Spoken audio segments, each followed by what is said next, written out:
Thank you everyone for joining us today, and thank you very much Joakim for joining us as a speaker. This is the first webinar of the energy sector series of webinars we're running called Powering the Future, and we're absolutely delighted to have Joakim as our speaker today. Before we move on to introductions, I would like to give a quick overview of the format of this talk. So the first part will be Joakim's presentation, and afterwards we have saved some time for a Q&A. Regarding the Q&A, there is a Q&A option in Zoom, so you can post your questions there and even upvote the questions you find most interesting that you would like answered. If you want to make a comment, ask a question, or share your experience by talking instead of typing, you can also use the option raise your hand, which is at the bottom of your console.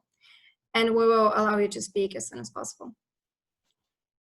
Moving on to some short introductions. My name is Albena Krosteva. I am Head of Tech Relations and Growth at Zartis, and I will be the moderator for this talk. To give you a short background on Zartis, we are a software services company with 100+ engineers distributed across Europe. We help companies improve the way they build software and also get software built in a faster, better way through providing nearshoring, extended development, and consulting services. As a company, we have extensive expertise in building software solutions for the energy and renewable energy sectors. And the purpose of this series of webinars is to learn from the community, from the insights shared by our speakers and attendees. I'm happy to present our speaker today, Joakim Botha, founder of Eliq. Eliq provides customer engagement software to utilities companies, allowing them to grow the customer relationship through increased engagement. Their solution helps reduce energy waste by helping households understand their consumption and, by extension, help them manage their energy costs. Most recently, they showed their solution helps reduce energy consumption by 7% among utility consumers. They reach millions of homes throughout Europe and have won the International Award for Best Energy Monitoring Solution. As a founder of Eliq, Joakim has been at the forefront of the changing energy landscape for the past 10 years. He has a lot of interesting insight into how the demand and expectations of the sector have changed, especially when it comes to its consumers. I'm personally very excited to learn from his experience, as I'm sure we all are today. And with that, I will give the floor to Joakim. Oh, what an introduction. Thank you very much, Albena. I hope you guys can hear me okay and see the slides. Yeah, we can see the slides and hear you perfectly. Cool.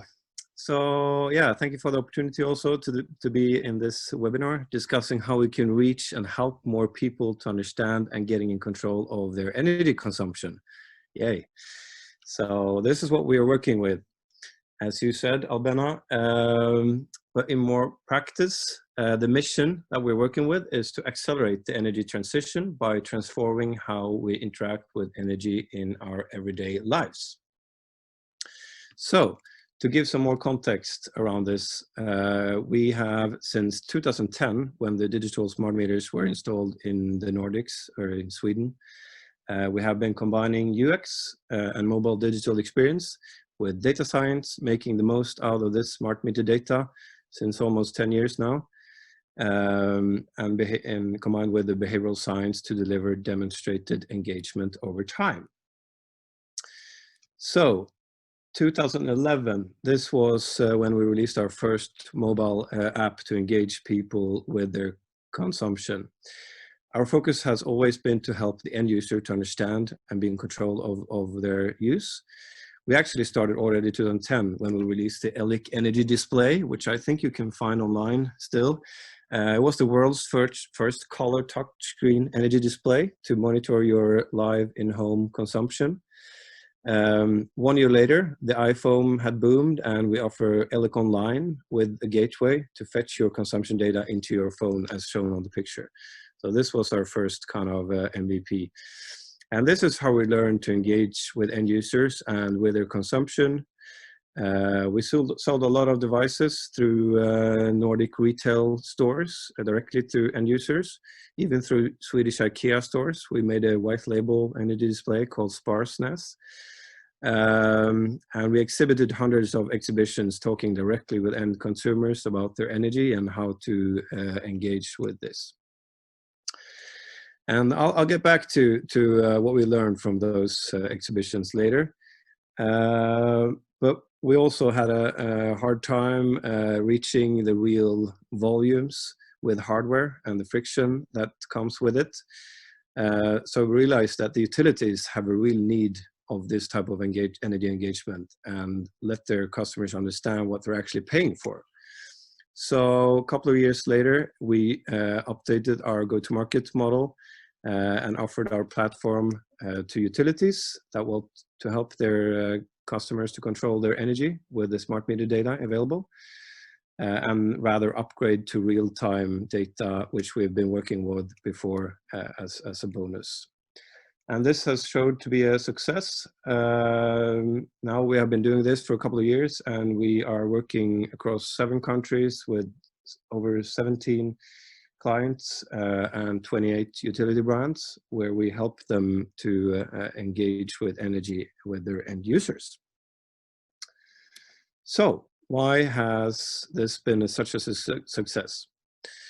Well, as I guess many of you know, looking from an energy retailer's perspective, most people don't really understand their consumption and the energy that they're buying from their retailer.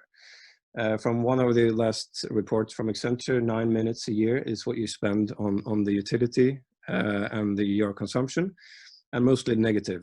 85% is of this time is actually when you call and ask why you're getting a high bill or why you have a problem with your energy. So this is why churn is rising across Europe. People don't really care about who is supplying their energy. They're only switching to get better price and service, which is quite a challenge to engage them for the utilities. So still, we have times when people actually want to be in control of their consumption, right? And get to know what energy-related services that they might benefit from.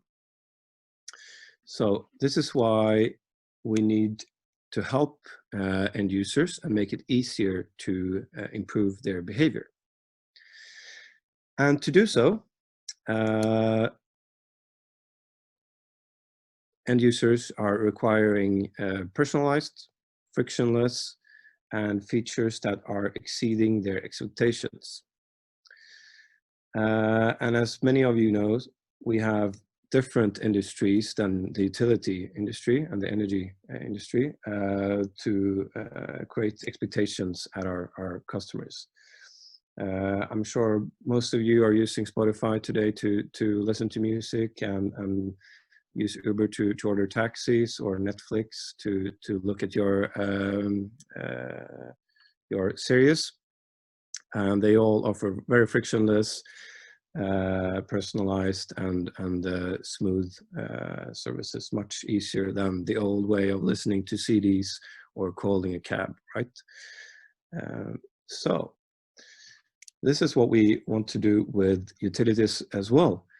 There is a lot of data being available now with the smart meters, and we see a lot of opportunities in the space to based upon this data. So before we start to talk about the behavioral changes, I just want to zoom out a little bit and talk about how we see the industry is changing and why behavioral change is a critical part of this change. So I borrowed this slide from one of our previous seminars with our friends at Delta EE. I think this shows pretty well how the energy market is changing from the old energy. Do you see my mouse, or can I activate? I don't think we see your mouse, unfortunately.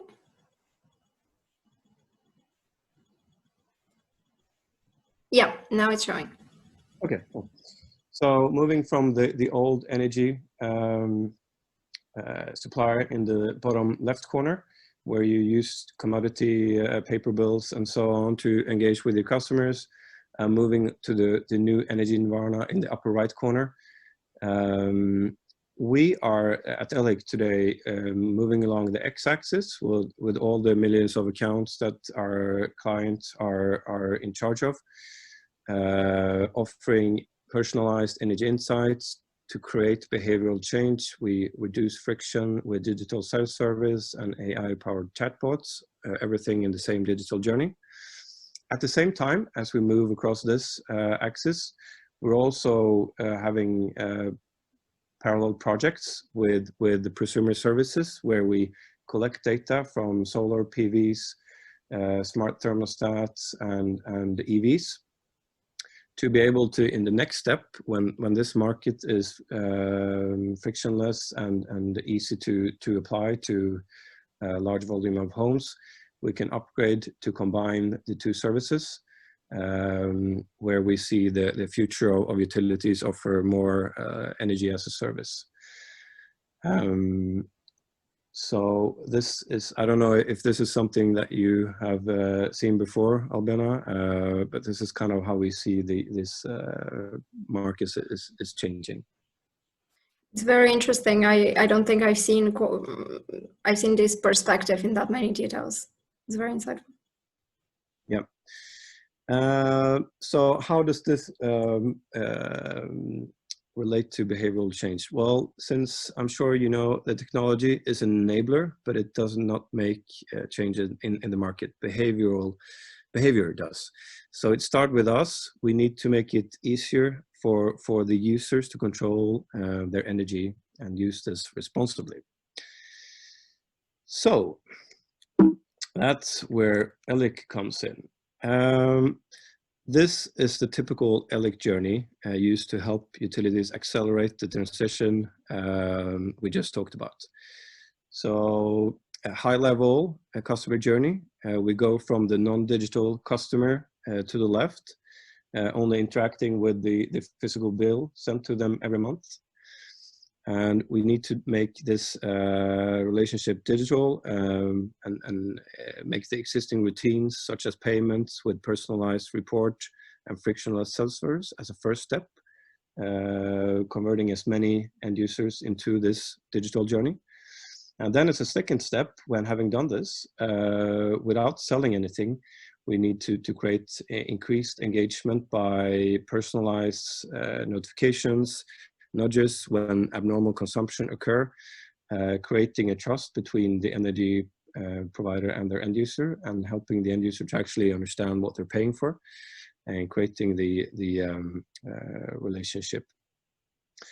To be able to reach more or less the kind of energy nirvana-like third step, where the end user can activate personalized suggestions if the utility find a home that uses their energy in a improper way. They have inefficient heating or they can push and offer to offer a smarter heating service directly in the app, connecting to smart thermostats, or connect to EVs or solar panels. So this is just a high-level example, and obviously it will have to be adjusted to the specific utility that we're talking with. But I think this corresponds very much to the Delta EE kind of a vision, and we see this working very well. So why is this an efficient way of doing this, and what causes behavioral change? I've chosen to use the Fogg's behavioral model to illustrate that three elements that must converge at the same moment for behavioral change to occur, and it's motivation, it's ability, and it's a trigger. When behavioral does not occur, at least one of those elements are missing. So just to give an example, when the phone rings and when you're at home, you need to have all of those three to answer the phone. If you see that it's a salesperson you don't want to talk to, you don't have the motivation. If you don't have the ability to answer the phone, if you're in the shower, you won't answer the phone. Or if you don't hear it, if it's on silence, you won't have the trigger, so you won't be able to answer the phone. So this specific example is taken from a behavioral science webinar held together with our friends at Meltwater, talking about engaging in energy. And I'll be happy to share more of this if any of you listeners contact me. We have the whole recording and the slides to share. But I think this is corresponds to what we are doing in the energy engagement space. And the more these three factors are aligned, the higher likeliness to perform behavioral change is.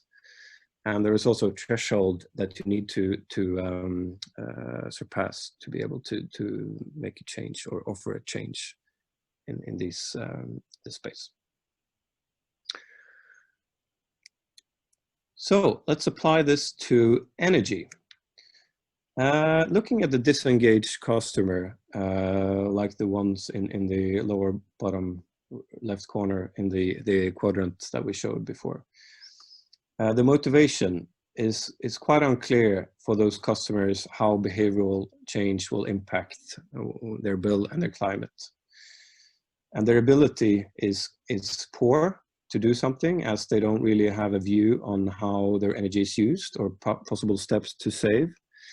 And they don't really get a trigger more than the monthly bill that they don't really understand. However, we see positive trends in the market today. Since there's a climate emergency, people want to take more responsibility of their consumption. There is an interest. Mr. Elon Musk has helped us to sexify the electricity with EVs. And as a result, we also have rising bills, consuming more electricity when charging our EVs. In terms of ability, we have the ability to choose green tariffs, but with the complexity that's coming with the time of use tariffs, it's kind of a neutral. It makes it even more complex to understand how to use those tariffs responsibly. And there is no direct trigger. As well, we have the bill, and even more people pay with direct debit, so they don't even need to look at the bill anymore. So we have some positive trends helping us with people want to make a difference, but we don't really have the solution for them in all situations today. But with the customers that we are working with, obviously the customer journey that I just showed helps to combine all of those factors. So we help with the motivation, with personalized tracking of your progress and quick feedback when you do improvements, and praise when you improve and reduce your consumption. We provide the ability to have a clear understanding of your energy use, and as we provide personalized nudges and suggestions of how to improve based upon your consumption. As well as one of the most important things for long-term interest is timely nudges and feedback throughout the process as you improve and the technology find new opportunities in your home. So, does this make sense, Albena? Absolutely. I'm thinking of my own energy consumption and how much I don't know about it. We were talking just before the call that your solution is not in Germany yet, but I am very curious to figure out how I am using my energy now. Yeah. Cool. Well, we hope to be able to serve you soon. You should ask your energy supplier if they have talked to us. Will do. So yeah, this is an example of how we work with our clients and the utilities to create end user motivation, ability, and triggers. I also have another example. I promised you to get back to the times when we exhibited different home trade shows 10 years ago. And as I mentioned, we regularly were out talking with homeowners at those trade shows. where we also gave away free samples of our products to test for a certain period of time. And we can see that this has great similarities with Fogg's model as well, since people did not have both motivation, ability, and the triggers needed to engage with their energy. Most people responded to me when I tried to sell them our services. Well, I can't do much. I already have optimized our home's energy use, and I'm not interested in your product. It's not necessary. However, I then told them, well, you can use our energy display or our app service for free, and I'll call you in 30 days and see how you think. What you think. If you have not, if you're not satisfied, I'll come and get the service, and I won't bother you anymore. And I'll tell you what happened when I called them. Even the most negative people have turned around completely and now wanted to learn more about PVs, heat control, and how far they could run an EV in relation to their consumption in their home. So in this case, we really helped connect the dots in a frictionless way, giving them both the motivation, the ability, and the trigger to do so. And this is now what we're doing with utilities, but without any hardware, which is part of what they should offer, I think, as a service. So, talking about utilities, let's have a look at what the energy engagement can be, what energy engagement that can be achieved with this type of service.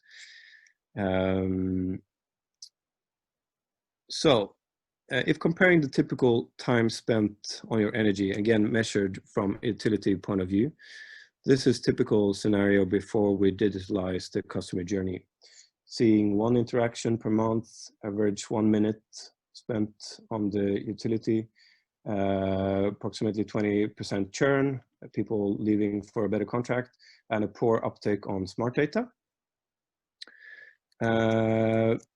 After we have helped the utility, we see a great increase in interactions, more than 7 times using the service per month, and almost 10 times the energy spent on the utility in positive manner. Great reduction in churn rate. People are interested in managing their energy and feeling in control instead of the price. And even the reduced waste of energy is more than the money they would save in switching supplier. We also see a great uptake in additional services offered in the app. So, for example, upgrading to more higher resolution data, and other services offered that can help the control of energy use, as well as a great uptake in obviously using the smart meter data, which is not very much help when you only have the bill in an old-fashioned manner or a standard self-service portal. So we also typically do our yearly surveys, as we're still very interested in understanding how the end users perceive our services. So this is from last year's service, where over 1,000 people responded to this questionnaire, saying that over 90% of the users actually change behavior in some way, whether it's looking at the personalized report every month when they get their bills, or looking at the service when they leave for holiday to check that everything is switched off. Over 70% also reduced their energy consumption after using the service, as well as over 60% actually investing in different kinds of energy efficiency services. So coming to my last slide is this year's project results. So it's a project that we have been doing with the Norwegian Ministry of Climate and Environment, where we see a great results as well. It's been going on for almost 6 years. sorry, 4 years, where we also see corresponding results. Over 70% of the app users are reducing their energy. And as you mentioned in the beginning, Albena, we see almost 7% reduced mean and almost 8% reduced median consumption, which is compared to before they used the app. And this is in Norway, where they already have quite insulated houses and smart homes. So we're really satisfied with this results, and we're also happy to share this report with any of you guys that will want to reach out to me. Well, that was pretty much my content today, and happy to take any of your questions. Thank you very much, Joakim. That was very, very interesting. I think it made all of us think a little bit more closely about how we consume energy and how we should learn more about it. Just a quick reminder to everyone in the audience, there are 2 ways to ask a question. You can type it in the Q&A option at the bottom, or you can also raise your hand and it will give you the floor to speak. I actually see we have one attendee raising their hand, so I will just give the floor to David Fernandez.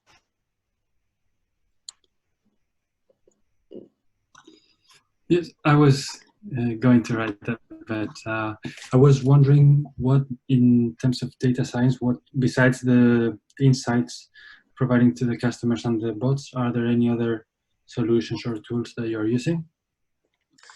Yeah, thanks. That's obviously a good question. So we have a combination of different analytics, going from I mean, forecasts of your coming bill breakdowns, giving the user an understanding of what they're consuming most in their home.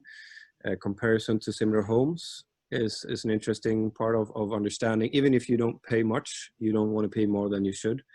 So understanding if you pay more or less than similar homes.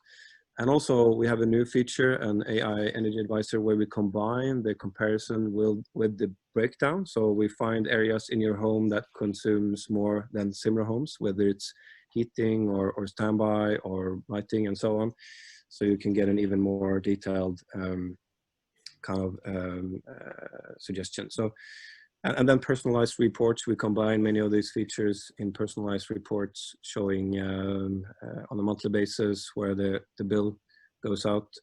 And then as we saw on the customer journey, we also have some consumer services for the more interested users.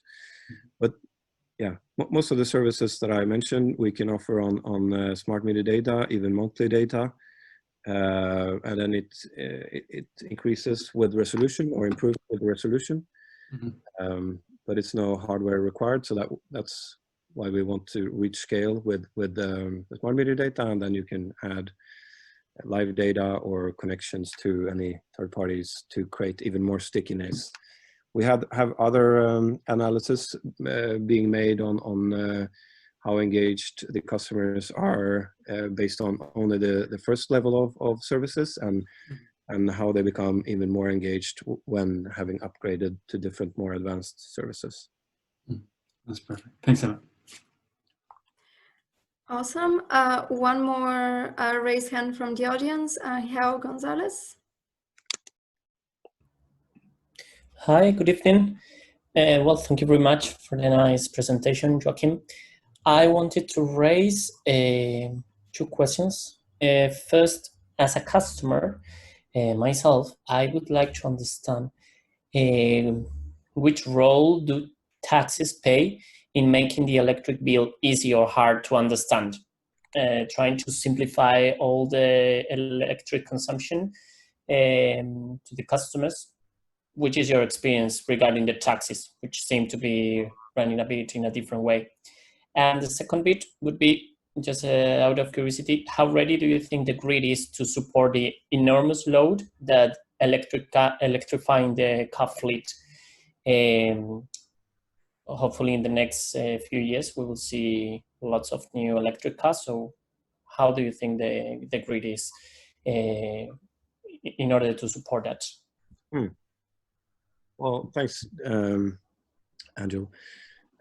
Yeah, so taxes, you're right. Depending on what market you're in, this plays a big role. And I mean, it's an important part of being transparent and showing the end user how to take control of their consumption. But obviously, if you have high taxes, it affects their costs more or less. And also the grid, the cost for the grid can make it even more complicated. But still,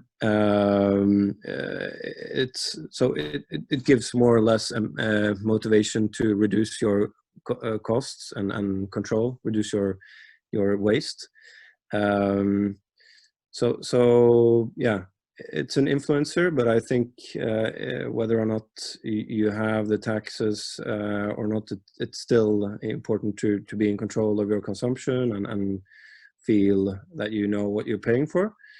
But it makes it complicated, of course, but it helps when you have a service that shows you how much is tax, how much is the rest. So it's still yeah.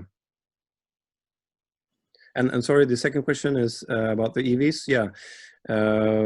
So this is something that the utilities and even more the grid owners obviously have a great challenge in solving.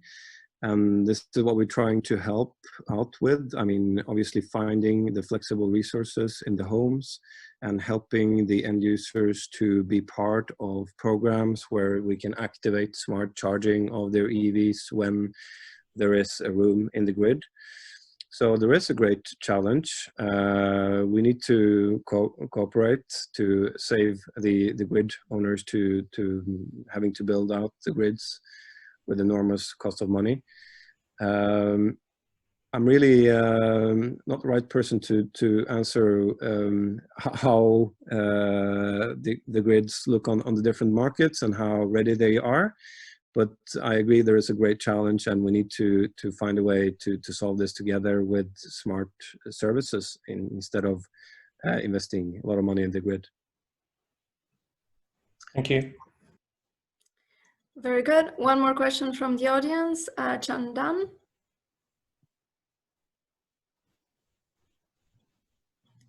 Chandan, you're on mute, so you'd have to unmute yourself to ask a question.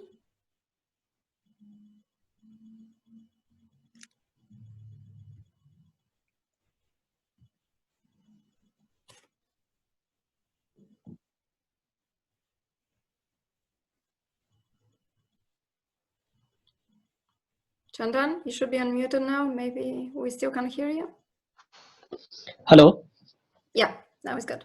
Yeah, I actually didn't have a question, but I joined, and I also joined this presentation midway.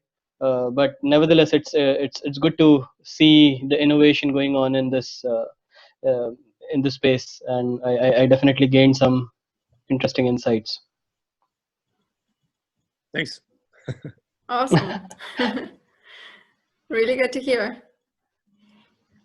Very good. So we have a few questions coming up from the audience through the Q&A.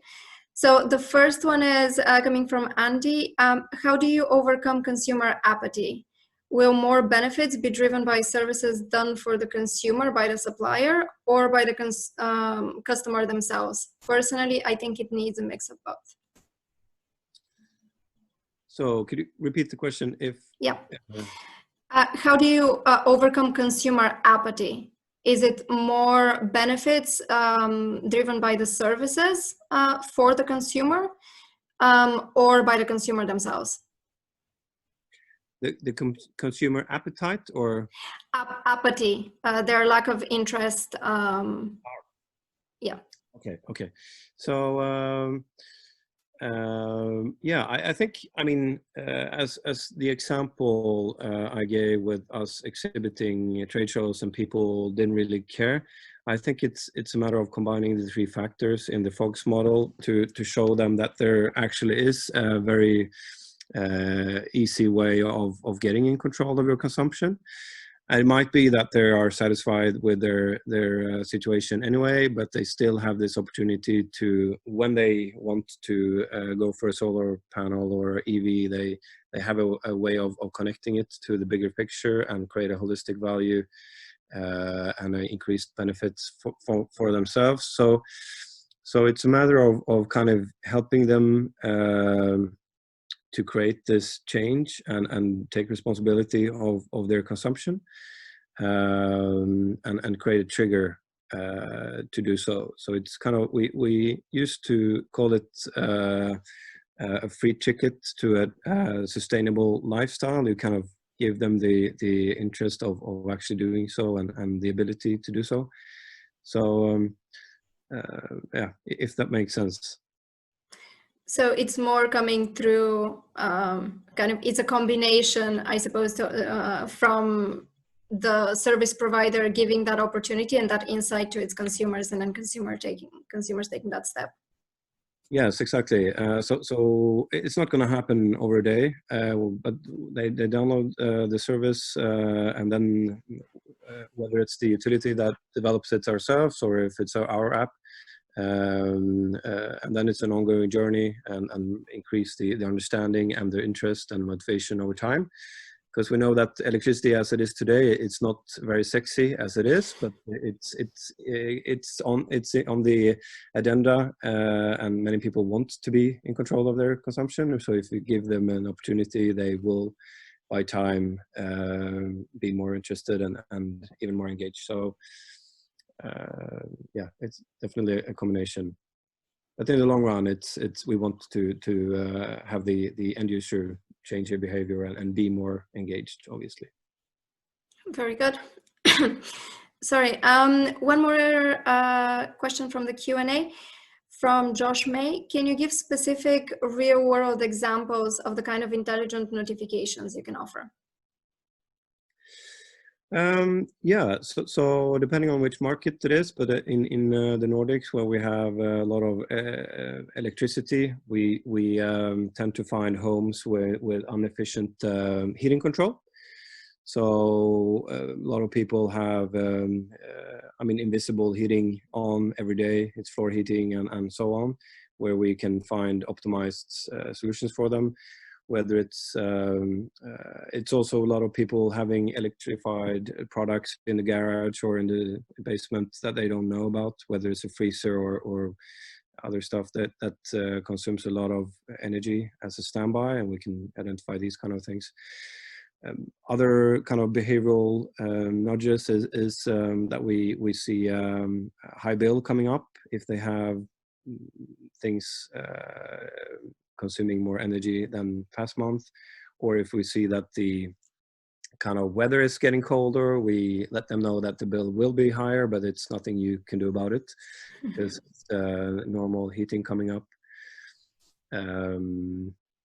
Yeah, that's a couple of examples.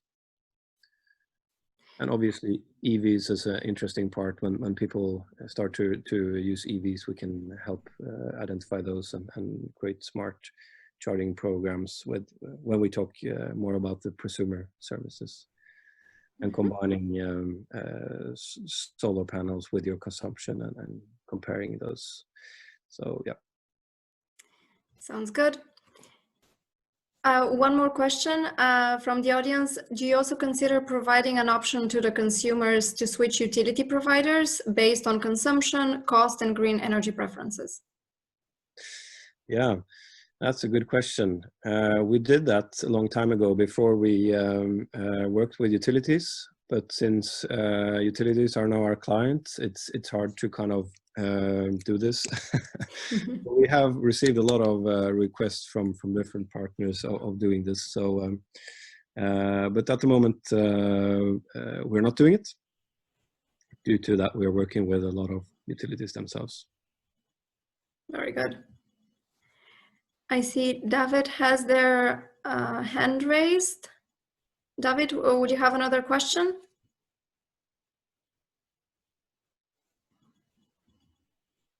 You're on mute. No, I didn't have any further questions. Sorry, it's probably just the message was being before. Sounds good. Thank you. Okay. Very good. One more question, Joakim. What are kind of specific behavioral changes that you most often observe in users? Yeah, behavioral changes. So different types of behavioral changes. Having like a routine every month, looking at your personalized report to understand your consumption is one kind of routine that creates stickiness. So if you get an offer from a new provider that doesn't have that, you feel in less control.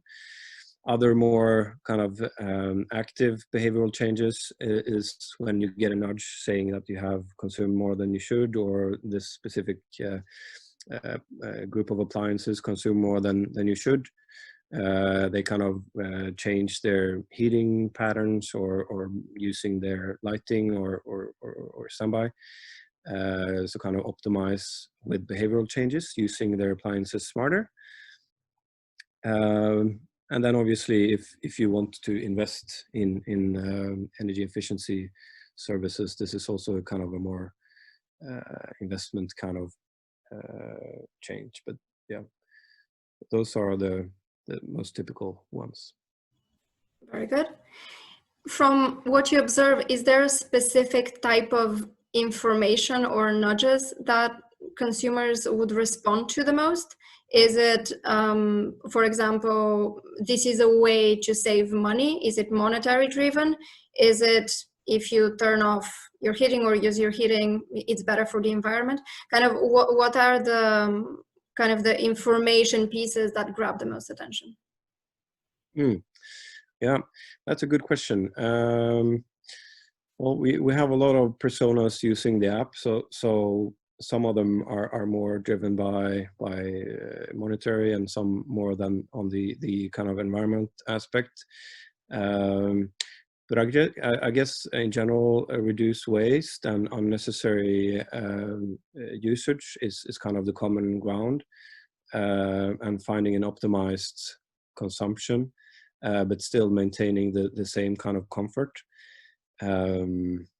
Is what most users want to achieve in the easiest way, I guess. And some in some cases we focus more on the environmental aspect if we find that this specific user is more interested in that, and then we can use this aspect, or the monetary. So we can push on both.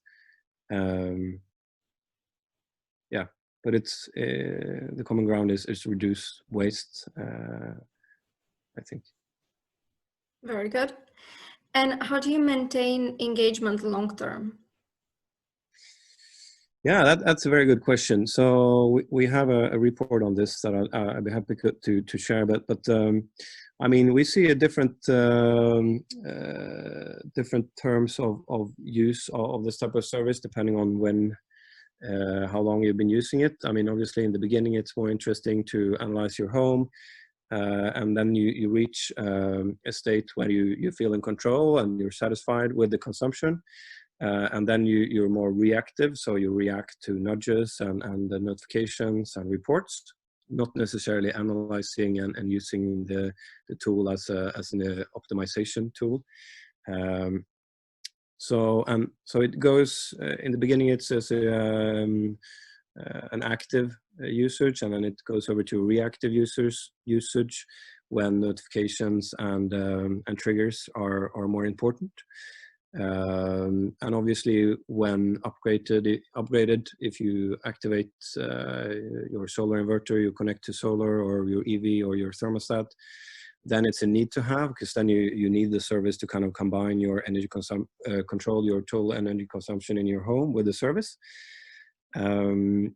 So yeah, to start with, it's nudges, and then it goes over to trying to help activate more services, creating more value.